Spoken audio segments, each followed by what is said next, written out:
আচ্ছা আমি বলি, আমি বুঝতে পেরেছি আপনার কোশ্চেনটা। মামুনের মা আজকে সবার সামনে বলতেছে আমি নাকি বিয়ে ব্যবসা করি, কাবিন ব্যবসা করি, ৩-৪টা বিয়ে করেছি, আমি এগুলো করে করে টাকা নেই। এখান আমার স্টেটমেন্ট আছে, আমি তার ছেলেকে কি পরিমাণ টাকা দিয়েছি। এত অকৃতজ্ঞ মানুষের ব্যাপারে আমি কিছুই বলতে চাই না। যে একটা মেয়ের টাকা খেয়ে এভাবে ওনারা অস্বীকার করে, বলে আমার নাকি ৩-৪টা। আমি যদি কারো কাছ থেকে, হ্যাঁ আমি ডিভোর্সি, এটা আমি আপনাদের সামনে বলেছি, আমি যদি ১ টাকাও কাবিন নিয়ে থাকি, এটা যদি কেউ প্রুফ করতে পারে, আমি অন ক্যামেরা বলতেছি ভাইয়া, আপনারা ইভেন মামুনের মামলাও খালাস হয়ে যাবে, সব কিছু আমি এখান থেকে করে দেবো, এটা যদি প্রুফ করতে পারে কেউ। আমি কখনোই মামলা ব্যবসায় না, মানে ডিভোর্সের ব্যবসায় না, কোনো কিছুই না। এটা যে বলেছে, মামুনের মা বলেছে, ওনাকে প্রুফ করতে বলবেন। প্রমাণ ছাড়া আপনারা মানে ওনাদের কথায় এটা আমাকে প্রশ্ন করবেন না ভাইয়া। আমি নিজে কিন্তু লাইফ টাইফ করিনি, আমি কিছুই করিনি। ও আমাকে মেরে ওই লাইভে এসেছে বিকজ সে যখন বুঝতেছিল সে আমাকে অ্যাটাক করে ফেলছে, আমার বডি তো যখন, আমি যদি একটা স্টেপ নেই সেটাতে সে ধরা খেয়ে যাবে, তখন সে লাইফ করে নিজেকে সেভ করার জন্য লাইফ করেছে। চেষ্টাও যেটা করেছে দেখেছেন আপনারা লাইভে। আমি শেষ চেষ্টা করেছিলাম, আমাদের একজন মিউচুয়াল বড় ভাই, মিলে আমাদেরকে মিউচুয়াল করে দিতে চেয়েছিল। বলতে চাচ্ছি না ভাই মিডিয়ার সামনে। সো এরপরে আমি আবার ওর বাসায় গেছি, বাসায় যাওয়ার পর দিন থেকে আবার সেম এই একই জিনিস কন্টিনিউ হচ্ছে। না ভাই, ওনারা জাস্ট এই যে পাবলিক সিম্প্যাথির জন্য বলে, বাট অ্যাকচুয়ালি ওনারা এটা চায় না। আর ওনারা জাস্ট মামলা থেকে মানে নিজেদেরকে রিকভার করার জন্য এটা বলে, আর কোনো কিছু না।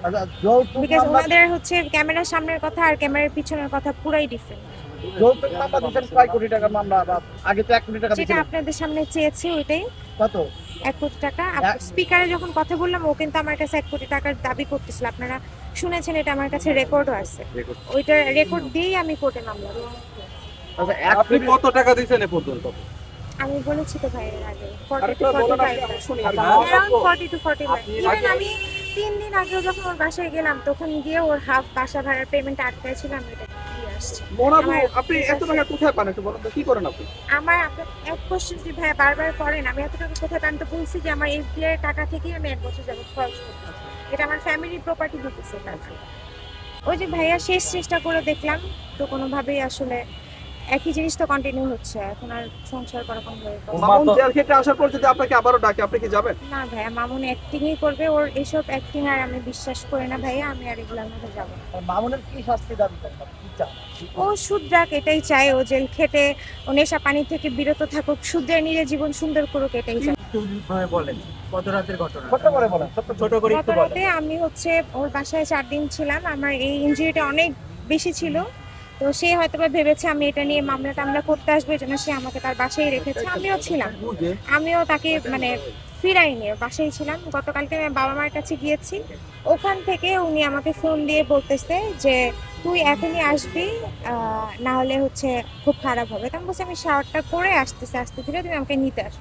এক কথা দুই কথা লেগে উনি আমার বাপ মা তুলে গালিগালাজ, যেটা সবসময় করে, গালিগালাজ করে বলে তোকে মেরে ফেলবো, নাহলে নিজে মরে যাবো।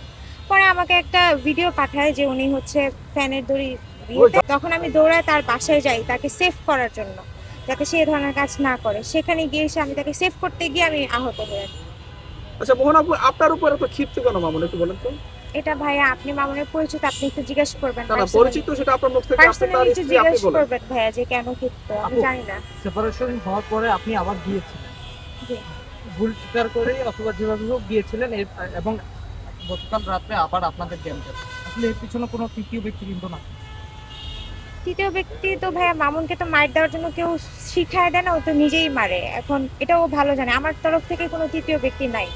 ও আমাকে মারামারি করেছে বিধায় কিন্তু আমি আপনাদের সাথে বলেছি, আর সেটা 5 মাস টলারেট করার পরে বলেছে। আমি কিন্তু 1-2 দিন মার খেয়ে আপনাদের সামনে প্রেজেন্ট করিনি। আচ্ছা, আমি না লিখুনটা পেরে কি? আপনি একটু বলেন তো, লিখুন কি? লিখুন, আপনারা একটা তো সত্য জানেন কথা বলেন লিখুন কি, যে লিখুন লিখুন মামার আপনার আগে কি ফ্রেন্ড ছিল। লিখুন আমার কিছুই হয় না, তাহলে লিখুন কি? যেদিন আপনার- আপনারা এসেছেন ওই দিনই লিখুন এসেছে। না, লিখন আপনার বাসায় আম কেটে খায়, রান্না করে খায়, লিখন আপনার কি লাগে? লিখন ওই দিনই গিয়েছে, আপনারা যেদিন গিয়েছেন ওনারা ও খবর পেয়ে গিয়েছে, তখন আমার মা অসুস্থ ছিল, ওই পারপাসে আমার আমরা মাকে সেটাই একটু জানতে হেল্প চাচ্ছি করছে। যে সে আপনার কি দেখছে হয়। সে আমার কোনো কিছুই হয় না, এখন সে আমার ভাই ডাকতেছে, যেহেতু সব ক্ষেত্রে আমার মার সাথে আসতেছে, আমাদের অন্য রিলেটিভ আমাদেরকে সাপোর্টই করতেছে না। এই সিচুয়েশনে একটা মানুষ, আমার মা কালকে একা ফিল করতেছিল, তখন ওকে নিজে থেকে ফোন দিছে, ফোন দিয়ে বলতেছে যে আমার মেয়ের এই বিপদ, তুমি একটু আসো আমাদেরকে হেল্প করো, তখন সে আসছে। সে আপনার আমাদের আত্মীয় স্বজন নেই? আত্মীয় স্বজন এগুলো নোংরা ব্যাপারে তো ভাই কেউ সাপোর্ট করে না। প্রিন্স মামুনের ব্যাপারে আপনার মনে হয় একটা নর্মাল ফ্যামিলি অ্যাকসেপ্ট করবে ওকে? আপনি এই নোংরাতে জড়ালেন কেন? নোংরাতে জড়িয়েছি, ভুল করেছি, ভুল তো মানুষ করে, আমিও তো ভুল করেছি, ভুলের ঊর্ধ্বে কেউ না, এটা আমি আগেও বলেছি। আপু মধ্যরাতে স্বামী স্ত্রীর ঝগড়ার ভিতরে লিখন কি করে, লিখনের কি কাজ? ওই যে আমি বললাম আমার মা ফোন দিয়ে এনেছে, ও যখন আমাকে অ্যাটাক করেছে আমি তো বাসা থেকে দৌড়ে ওকে সেভ করতে গেছি, ও যখন নেয় তখন হচ্ছে আমার মা কাউকে না পেয়ে ওকে ইনস্ট্যান্ট কল দেয়, ওনার মামুনের মাথায় ভাইয়ের গায়ে হাত দিতে পারে?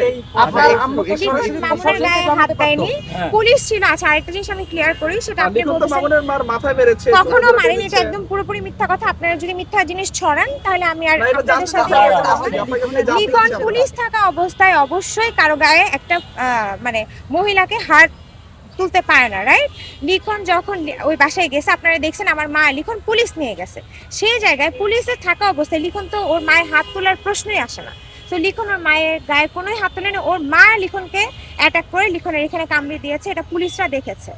ঠিক আছে, পুলিশ থাকা অবস্থায় কখনো একটা মহিলার গায়ে এইভাবে কোনো পুরুষ তার বাসায় গিয়ে এভাবে হাত তোলার সাহসই রাখেন। ওখানে লাইভ চলতেছিল, ক্যামেরা ছিল, আপনারা সবকিছুই দেখেছেন। আমার আম্মু প্রশাসনকেও জানিয়েছে, ওই যে বললাম ভাইয়া দিন শেষে একটা মানুষ সাপোর্ট লাগে, ও সাপোর্ট হিসেবে ভাই হিসেবে যখন প্রথম দিন আমাকে সাপোর্ট দিতে গিয়েছিল আমার মা ওই পারপাসে ওর নাম্বারটা রেখেছে, ওই পারপাসে ওকে ফোন দিয়ে বাসায় ডেকেছে যে ভাই বাবা আমাকে একটু হেল্প করো, আমার মেয়ের আবার বিপদ হয়েছে, দ্যাটস ইট, আর কিছু না। আপু লাইলা মামুন সূত্রপাত কি ছিল, কি থেকে শুরু ঝগড়ার হয়েছে? সূত্রপাত কিছু না ভাইয়া, ও সাইকো হয়ে গেছে, নেশা করতে করতে ওর যখন যেটা মন চায় আমাকে গালিগালাজ করে, নোংরা ভাষায় কথা বলতে পারে, আমার বাপ মা নিয়ে কথা বলে, এগুলো তো ভাইয়া সারাক্ষণ একটা মানুষের পক্ষে মানে মেনে নেওয়া সম্ভব না। আপনাদের বাপ মার সাথে নিয়ে কথা বললে কি আপনারা সবসময় এটা একসেপ্ট করবেন? মামুনের আর আমার মাকে মামুন এটা মানে আমার মাকে নিয়ে অলওয়েজ কথা বলে, কারণ আমার মা আমাকে ফিরাইতে আসে, তাই যার সন্তান সে তো ফিরাইতে আসবে, এটা খুব স্বাভাবিক। ওনার মা এরপরে ওনার মা ওর জন্য আদালতে আসছে, থানায় আসছে, তা আমার মা দেখতেছে আমি মায়ের খাচ্ছি এইভাবে, লাইভে আপনারা দেখেছেন সবার সামনে আমাকে কিভাবে পিটিয়েছে, এরপরও ইভেন কোনো এই ধরনের মানে ক্যাপশনও দিবেন না যেটাতে মামুনকে ফাঁসানো হচ্ছে, মামুনকে আপনাদের চোখের সামনে যা হওয়ার হচ্ছে। আমি মায়ের ডাক্তার এটা কি বানিয়েছি? পুলিশের সামনে আমাকে মেরেছে, থানায় তো মামলা এমনি এমনিই নেয় না ভাই, এটা একটা ভাইরাল ইস্যু। আমি যদি একটা মিথ্যা এলিগেশন দিয়ে একটা মানুষের নামে মামলা করতে পারি না, তারা যথেষ্ট প্রমাণ নিয়েই তার নামে মামলাটা নিয়েছে। তো আমাকে যদি আপনারা ক্যাপশনে লিখেন যে মামুনকে ফাঁসানো হচ্ছে, আমি ওর বউ, আমি ওকে টাকা দিয়ে ওকে হেল্প করছি, আমি নিজে টাকা খরচ করছি, আমি ফাঁসে ওর কাছে গেইন করার কি আছে? কিছুই নাই। সো আমি মানে আপনাদের কাছে একটা রিকোয়েস্ট ভাইয়া, আমাকে কোনো মানে এই ধরনের ক্যাপশন বা এগুলো দিয়ে বিব্রত করবেন। আপনারা যেটা দেখেছেন আপনার চোখের সামনে যেটা এসেছে এটাই সত্যি, সবার সামনে লাইভ করে আমাকে মেরেছে। আচ্ছা লাইলা যদি এই ধরনের কাজ করে থাকে তাহলে মামুনকে কে মারতে বলতেছে আমাকে, এটা আপনাদের কাছে আমার কোশ্চেন। মামুনকে কি লাইলা মারতে বলতেছে?